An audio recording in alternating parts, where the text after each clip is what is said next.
20 years ago, Central City was hit by terrorist attacks. That guy called himself the Trickster. Whoa, someone was rocking the unitard. The psychopath has the capability to destroy the city. The Trickster! Are you familiar with the movie Speed?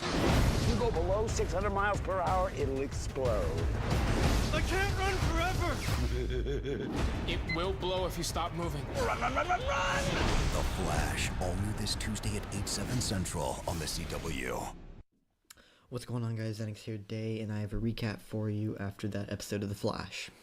So, right off the bat, we see how The Flash travels back in time to the very beginning of episode 15, which is now the start of episode 16, so everything that happened in the past episode really doesn't count. So, right at the beginning, we see him travel back, and then he talks to Harrison Wells because he knew every word of what everybody was going to say, and he knew the answer to it. So he talked to Harrison and told him what happened, and Harrison's like, you ruptured the time continuum. And then it comes really easy for the Flash. He knows what's going to happen with the Weather Wizard, and he goes right to his apartment, takes him out, and then puts him in the Methuman jail. Then we see a scene of Captain Cold and Heatwave. They're in a Santini-like house, and I'm guessing it's like a type of drug dealing, money laundering type of family, and it's a mob, pretty much. And they get caught by them, and they pretty much break out of there.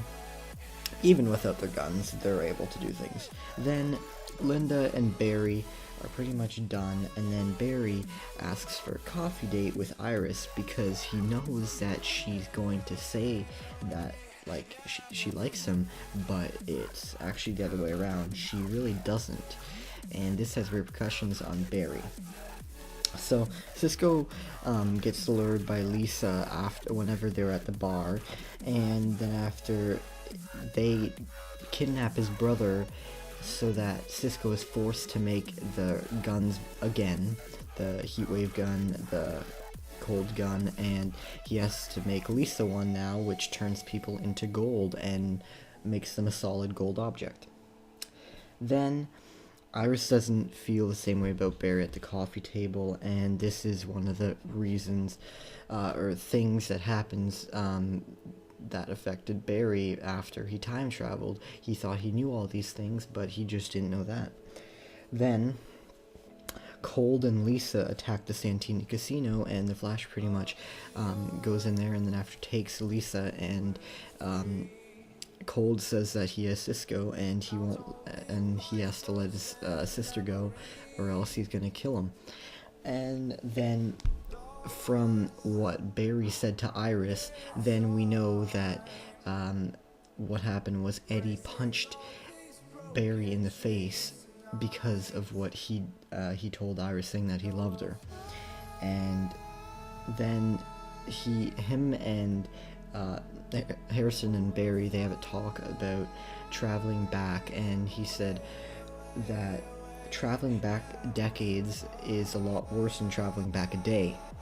And he is kind of implying him being from the 25th century, traveling back to the 21st century, and it's kind of ironic how he's talking about that. Then Cisco tells Snart who Barry is, or the Flash is, because he was torturing his brother, and if he didn't tell him, then he was going to kill his brother. Cisco wants to leave Star Labs, and because of what he did, he told them that Barry is the Flash. And Harrison says most of what he said before he was going to kill him previous episode, like, I've grown quite fond of you, you're like a son to me. And then after, Heatwave, Lisa, and Snart try to hijack the Santini transport that carried all the money from the casino, and Flash gets Snart, and they have a chat about what his restrictions are, kind of, and that he won't reveal the Flash's secret. And then the Reverse Flash, Harrison Wells, kills Mason Bridge for writing a paper or like a news article on him, and he says that it was going to be the story of the century. Harrison Wells, he's of this century. That's what Harrison Wells said. At least this century, not mine.